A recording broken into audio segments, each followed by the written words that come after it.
Good morning, students. Welcome to Yug Nirman Senior Secondary School, Baran. Myself, Pooja Solanki, as your science teacher, and I will teach you science. So, student, जैसा कि आपको पता है कि हम last video में chapter number 2 finish कर चुके थे. अब हम चैप्टर नंबर 3 स्टार्ट करेंगे.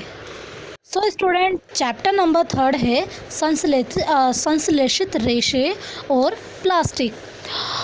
पोशाक जिन्हें हम पहनते हैं कपड़ों से निर्मित होते हैं.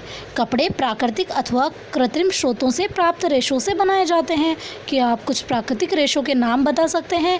रेशों का उपयोग विविध प्रकार के अनेक घरेलू वस्तुओं के निर्माण हेतु भी किया जाता है. रेशों से निर्मित कुछ सामान्य वस्तुओं की सूची बनाइए. उन्हें प्राकृतिक और कृत्रिम रेशों से निर्मित वस्तुओं में विभाजित करने का प्रयास कीजिए. सारणी आपको 3.1 में भरनी है.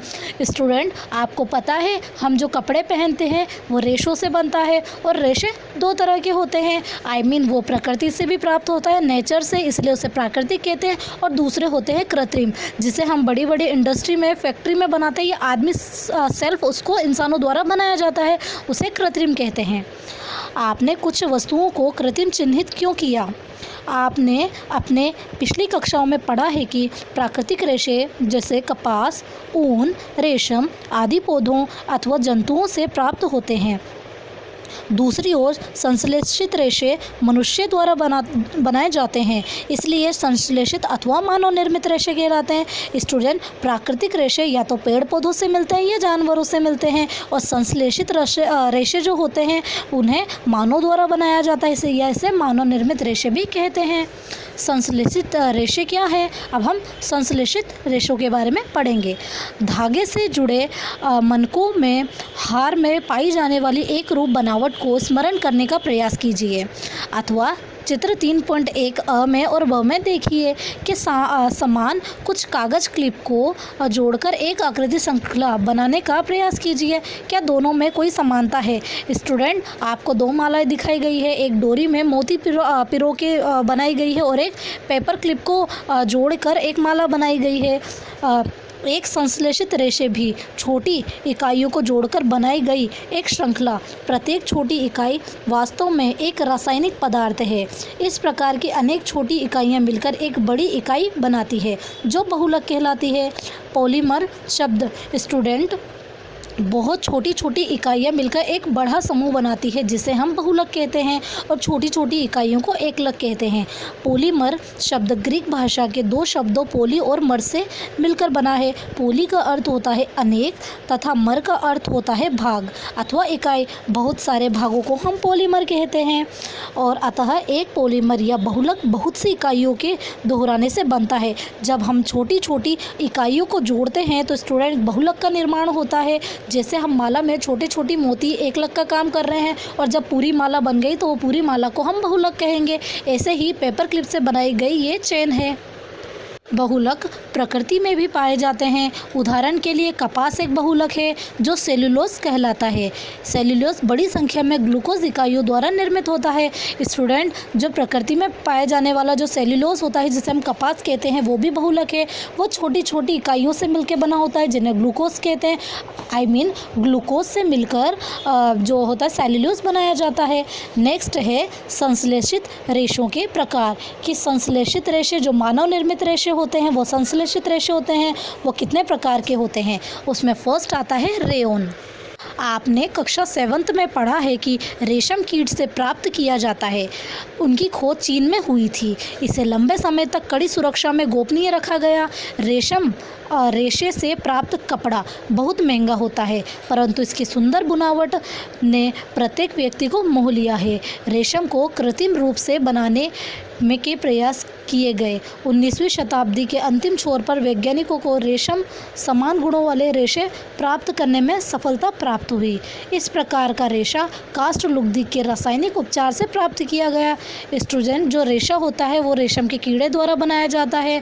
जो एक कीट होता है जिसे रेशम किट कहते हैं, उसके द्वारा बनाया जाता है। सर्वप्रथम रेशे के बारे में चीन को पता चला, लेकिन चीन ने उसे दूसरे देशों को पता नहीं लगने दिया। इट मीन्स उसको गोपनीय रखा।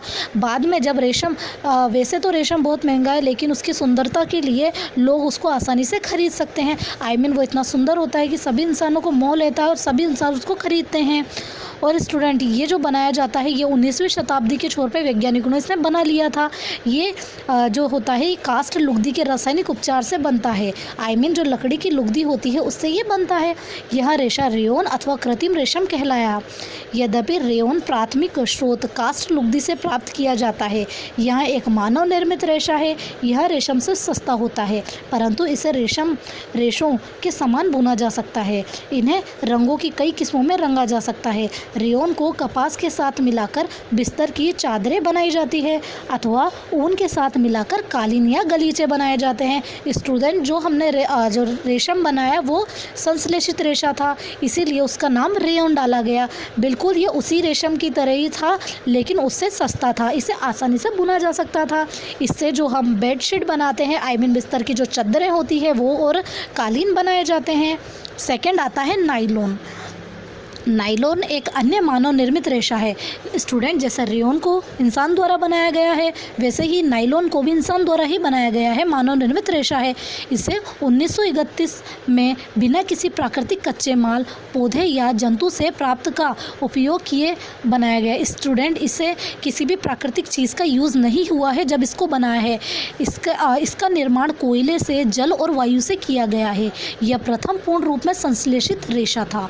नायलॉन रेशा प्रबल, प्रत्यास्थ और हल्का होता है। प्रबल मतलब मजबूत, प्रत्यास्थ का मतलब होता है जिसे आसानी से हम खींच सकते हैं, और हल्का मतलब लाइट वेट।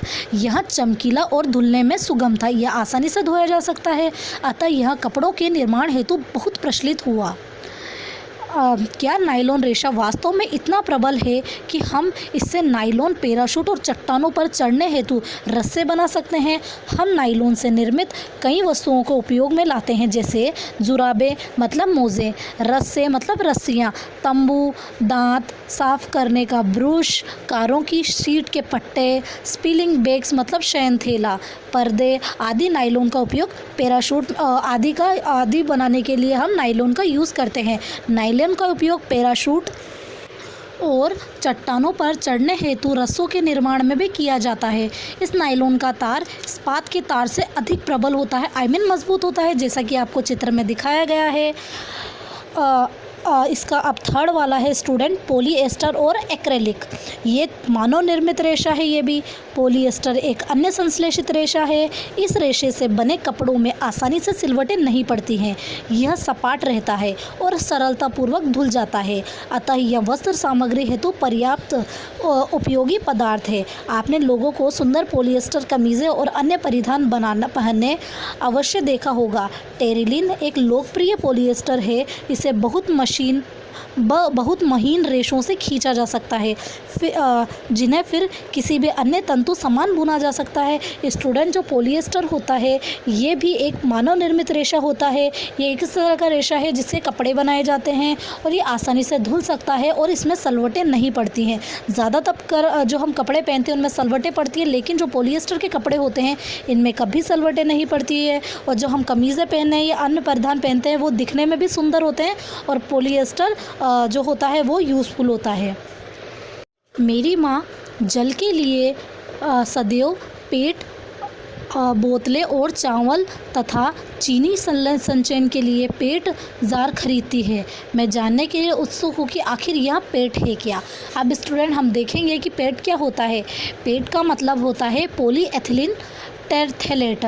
यह एक बहुत सुपरिचित प्रकार का पॉलीएस्टर। स्टूडेंट, जैसे ये जो पॉलीएस्टर होता है उसी तरह पॉलीएस्टर का एक पार्ट है जिसका नाम है पेट, पॉलीएथिलीन टेरथेलेट। और इसका उपयोग बोतलें, बर्तन, फिल्म, तार और अन्य बहुत से उपयोगी उत्पादों के निर्माण हेतु किया जाता है। चारों ओर दृष्टि घुमाइए और पॉलीएस्टर से निर्मित वस्तुओं की एक सूची बनाइए।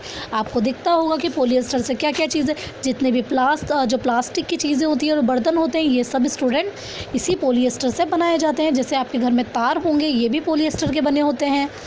पॉलीएस्टर पॉली प्लस एस्टर वास्तव में एक रासायनिक जो कि एस्टर कहलाता है कि इकाइयों की पुनरावृत्ति से बनता है। एस्टर वे रसायन हैं जो फलों को उनकी गंध प्रदान करते हैं। निर्मित कपड़े पॉलीकोट, पॉलीवूल, टेरिकोट आदि नामों से बेचे जाते हैं। जैसा कि नाम सुझाते हैं, ये कपड़े दो प्रकार के रेशों को मिलाकर बनाए जाते हैं। पॉलीकोट पॉलीएस्टर और कपास का मिश्रण है। पॉलीवूल पॉलीएस्टर तथा ऊन का मिश्रण है। हम सर्दियों में स्वेटर पहनते हैं तथा शॉल अथवा कंबलों का उपयोग करते हैं। इनमें से बहुत से वास्तव में प्राकृतिक ऊन से निर्मित नहीं होते हैं, यद्यपि वे ऊन के सदृश दिखाई देते हैं। ये अन्य प्रकार के संश्लेषित रेशों से तैयार किए जाते हैं जो एक्रेलिक कहलाते हैं। प्राकृतिक स्रोतों से प्राप्त ऊन काफ़ी महंगी होती है, जबकि एक्रेलिन से बनी वस्तुएं अपेक्षाकृत सस्ती होती हैं। ये विविध रंगों से उपलब्ध होती हैं। संश्लेषित रेशे अधिक टिकाऊ और पहुंच के भीतर हैं, जिससे ये प्राकृतिक रेशों की अपेक्षा अधिक लोकप्रिय हैं।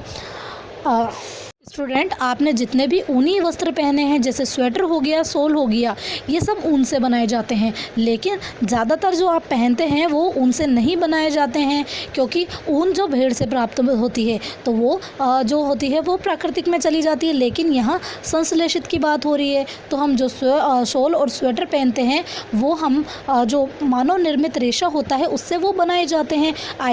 वो ऊन के नहीं होते हैं, वो दो चीज़ों को मिश्रित करके बनाए जाते हैं, जिसका नाम है एक्रिलिक। वो संश्लेषित रेशा जिसका नाम होता है एक्रिलिक, उसी से ये हमें ऊनी वस्त्र बनाए जाते हैं। ये अलग अलग रंगों के होते हैं। जो एक्रिलिक से बने हुए जो स्वेटर और ये सोल होती है स्टूडेंट, ये मजबूत होती हैं और टिकाऊ होती है, और इनकी ये जो प्राकृतिक रेशे होते हैं उनसे काफ़ी ज़्यादा हद तक सस्ती होती है और सुंदर और टिकाऊ और मजबूत होती है। आप पूर्व में प्राकृतिक रेशों को जलाने का क्रियाकलाप कर चुके हैं। यदि आप संश्लेषित रेशों को जलाने का प्रयास करें तो आप पाएंगे कि इनका व्यवहार प्राकृतिक रेशों से भिन्न होता है। स्टूडेंट, आपने जो प्राकृतिक रेशे होते हैं जो नेचर से हमें प्राप्त होते हैं उनको जलाया होगा, देखा होगा कि इनसे धुआं निकलता है, लेकिन जब इनको जलाया जाता है तो ये उनसे भिन्न दिखाते हैं। वो उसकी तरह नहीं जलते हैं। आप यहाँ भी पाएंगे कि संश्लेषित रेशे गर्म करने पर पिघल जाते हैं। यह वास्तव में संश्लेषित रेशों का एक हानिकारक गुण है। जितने भी संश्लेषित स्टूडेंट संश्लेषित रेशे होते हैं उनको हम जलाते हैं तो वो पिघल जाते हैं। यदि वस्त्रों में आग लग जाती है तो यह बहुत आपदाजनक हो सकता है। कपड़ा पिघल जाता है और पहनने वाला व्यक्ति के शरीर में चिपक जाता है। अतः हमें प्रयोगशाला अथवा रसोई घर के कार्य करते समय संश्लेषित वस्त्र नहीं पहनने चाहिए। स्टूडेंट, ये जब हम संश्लेषित रेशों से बने हुए वस्त्र पहनते हैं या ऊनी वस्त्र पहनते हैं तो आग लगने पर ये हमारी स्किन से चिपक जाते हैं। अब आता है संश्लेषित रेशों के गुणधर्म कि जितने भी रेशे हमने पढ़े हैं उनके क्या क्या गुणधर्म होते हैं। कल्पना करिए कि आज वर्षा का दिन है। आप किस प्रकार का छाता प्रयोग में लाएंगे और क्यों? संश्लेषित रेशे आदित्य गुणधर्मों वाले होते हैं। उसके गुणधर्म बहुत सारे होते हैं जो इन्हें परिधान सामग्री हेतु लोकप्रिय बनाते हैं। ये शीघ्र सूखते हैं, अधिक चलाऊ, कम महंगे, आसानी से उपलब्ध और रखरखाव में सुविधाजनक होते हैं। निम्नलिखित क्रियाकलाप संपादित कीजिए और स्वयं सीखिए। स्टूडेंट, जो हम संश्लेषित रेशे क्यों बनाए गए हैं? क्योंकि प्राकृतिक रेशे होते हैं, उनसे बनी हुई चीज़ें बहुत महंगी होती है और वो आसानी से उपलब्ध नहीं होती है, इसलिए प्रयोगशाला में संश्लेषित रेशे बनाए गए, जिसे बनाई हुई चीज़ें सस्ती होती हैं, आसान होती हैं, हमारी यूज़फुल होती हैं और इसे हम आसानी से यूज़ कर सकते हैं। अब हम नेक्स्ट पढ़ेंगे स्टूडेंट जो होते हैं प्लास्टिक। ये भी संश्लेषित रेशे हैं, इन्हें भी मानव निर्मित होते हैं। आप घर पर प्रतिदिन काम में आने वाली बहुत सी प्लास्टिक की वस्तुओं से परिचित होंगे। इस प्रकार की वस्तुएं और उनके उपयोग की एक सूची बनाइए। संश्लेषित रेशों की तरह प्लास्टिक भी एक बहुलक है। सभी प्लास्टिक में इकाइयों की व्यवस्था एक ही प्रकार की नहीं होती है। कुछ में यह रेखीय होती है तो अन्य में तिर्यक बंद यानी क्रॉस बंद बनाते हैं। स्टूडेंट, जो चित्र अ है उसमें रेखीय व्यवस्था दिखाई गई है और बी में जो क्रॉस बंद तिर्यक बंद दिखाया गया है। प्लास्टिक की वस्तुएं सभी संभव आकारों और साइज़ों में उपलब्ध हैं, जैसे आप चित्र 3.7 में देख सकते हैं। क्या आपको आश्चर्य नहीं होता कि यह कैसे संभव है? तथ्य यह है कि प्लास्टिक आसानी से सांचे में ढाला जा सकता है, अर्थात इसे कोई भी आकार दिया जा सकता है। प्लास्टिक का पुनः चक्रण हो सकता है, इन्हें पुनः प्रयुक्त किया जा सकता है। स्टूडेंट, जो प्लास्टिक होते हैं इन्हें हम आसानी से किसी भी आकार का बना सकते हैं क्योंकि ये पिघल जाते हैं, और एक बार अगर इससे कोई चीज़ बना ही सकते हैं तो उसे मिटा कि हम दूसरी चीज़ भी बना सकते हैं। इसी तरह प्लास्टिक में जो गुण होता है उसे पुनः चक्रण कहते हैं। इसे पुनः प्रयुक्त किया जा सकता है, इसे रंगा और पिघलाया जा सकता है, इसे बेलकर चद्दरों में बदला जा सकता है अथवा इसकी तारें बनाई जा सकती है। इसलिए इनके इतने विभिन्न प्रकार के उपयोग हैं। स्टूडेंट, प्लास्टिक को हम अलग अलग आकार में ढाल सकते हैं, चाहे वो पतला हो, मोटा हो, बड़ा हो, चाहे छोटा हो। अब आप स्वयं प्लास्टिक के टुकड़ों को मोड़िए। क्या सभी प्लास्टिक वस्तुएं सरलतापूर्वक मोड़ी जा सकती है? आप देखेंगे कि कुछ प्लास्टिक की वस्तुएं तो सरलतापूर्वक मोड़ी जा सकती है, जबकि कुछ मोड़ने हेतु बल लगाने की पर टूट जाती है। जब हम एक प्लास्टिक की बोतल में गर्म जल डालते हैं तो विकृत हो जाती है। ऐसा प्लास्टिक जो गर्म करने पर आसानी से विकृत हो जाते हैं, सरलतापूर्वक मुड़ जाते हैं, उसे थर्मोप्लास्टिक कहते हैं। स्टूडेंट, आपने देखा होगा कि कुछ प्लास्टिक तो होती है जैसे बोटल्स वगैरह, ये तो आसानी से मुड़ जाती है, लेकिन कुछ प्लास्टिक को हम जब मोड़ते हैं तो वो टूट जाती है। वो क्यों टूटती है? अगर किसी चीज़ को, प्लास्टिक को गर्म करने पर आसानी से अगर विकृत हो जाती है, सरलता से मुड़ जाती है, तो उसे थर्मोप्लास्टिक कहते हैं। जैसे पॉलीथीन है, PVC, पॉलीविनाइल क्लोराइड थर्मोप्लास्टिक के कुछ उदाहरण हैं। इनका उपयोग खिलौने, कंघियाँ और विभिन्न प्रकार के पात्रों में बड़े पैमाने पर निर्माण हेतु किया जाता है। दूसरी ओर कुछ प्लास्टिक ऐसे होते हैं जिन्हें एक बार सांचे में ढाल दिया जाता है तो इन्हें ऊष्मा देकर गर्म नहीं किया जा सकता। इसे थर्मोसेटिंग प्लास्टिक कहते हैं। स्टूडेंट, थर्मोप्लास्टिक तो आसानी से हम एक बार गर्म करने पर उसे पिघलाकर दूसरी चीज़ बना सकते हैं, लेकिन थर्मोसेटिंग प्लास्टिक ऐसी प्लास्टिक है जैसे एक बार अगर कोई वस्तु बन जाती है तो उसे वापस हम सांचे में नहीं डाल सकते, उसको गर्म नहीं कर सकते, उसे थर्मोसेटिंग प्लास्टिक कहते हैं। इसके उदाहरण हैं बेकेलाइट और मेलामाइन। बेकेलाइट ऊष्मा और विद्युत का कुचालक होता है। यह बिजली के स्विच, विभिन्न बर्तनों के हत्थे आदि बनाने में उपयोग आता है। मेलामाइन एक बहुउपयोगी पदार्थ है। यह आग का प्रतिरोधक है, अतः अन्य प्लास्टिक की अपेक्षा ऊष्मा को सहन की अधिक क्षमता रखता है। यह फर्श की टाइलें, रसोई के बर्तन, कपड़े बनाने में उपयोग में लिया जाता है जो आग का प्रतिरोध करते हैं।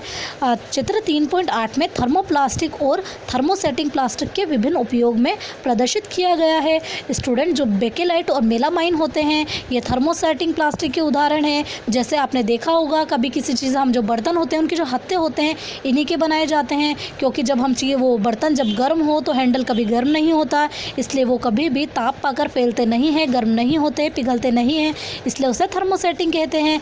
और मेलामाइन जो होते हैं स्टूडेंट, वो आग के प्रतिरोधक होते हैं, आग लगने पर वो पिघलते नहीं हैं।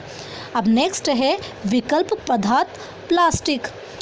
आज यदि हम कोई खाद्य सामग्री, जल, दूध, अचार, सूखे मेवे आदि के चयन करने की सोचें तो प्लास्टिक पात्र सबसे सुविधाजनक लगते हैं। इसका कारण उनका हल्का भार, कम कीमत, अच्छा सामर्थ्य और उपयोग से आसानी है। धातुओं की अपेक्षा हल्के होने के कारण प्लास्टिक का उपयोग कारों, वायुयान और अंतरिक्ष यानों में किया जाता है। उपयोग की यह सूची असीमित है। यदि हम चप्पल, फर्नीचर, सजावट की वस्तुओं आदि को गिनना प्रारंभ करें, स्टूडेंट आपने देखा होगा कि हम जो महंगी वस्तुएं होती है या किसी और चीज़ की वस्तुओं की अपेक्षा हम प्लास्टिक की चीज़ें ज़्यादा क्यों खरीदते हैं? क्योंकि वो सस्ती होती है, उसे आसानी से उपयोग में ला सकते हैं, वो टूटती नहीं है और वो वज़न में भी हल्की होती है, इसलिए हम ज़्यादातर बर्तन प्लास्टिक के ही लेते हैं। अब उसमें फर्स्ट आता है प्लास्टिक अनभिक्रियाशील। आप जानते हैं कि लोहे जैसी वस्तुओं को जब नमी और वायु में खुला छोड़ा जाता है तो उनमें जंग लग जाता है, परंतु प्लास्टिक जल और वायु से अभिक्रिया नहीं करते हैं। इनका संचारण आसानी से नहीं होता है, इसलिए इसका उपयोग बहुत से रसायन सहित विभिन्न प्रकार के पदार्थों के संचयन हेतु किया जाता है। स्टूडेंट आपने देखा होगा कि जब हम लोहे को कभी छत पे अकेला छोड़ देते हैं तो बारिश के दिनों में या फिर कभी ओस पड़ती है तो उस पर जंग लगने लग जाता है धीरे धीरे, क्योंकि वायु और नमी के कारण जंग लगता है, इसे हम संचारण कहते हैं। लेकिन कभी भी आपने प्लास्टिक की वस्तु को बाहर छोड़ा होगा तो उस पर कभी भी जंग लगे नहीं देखा होगा।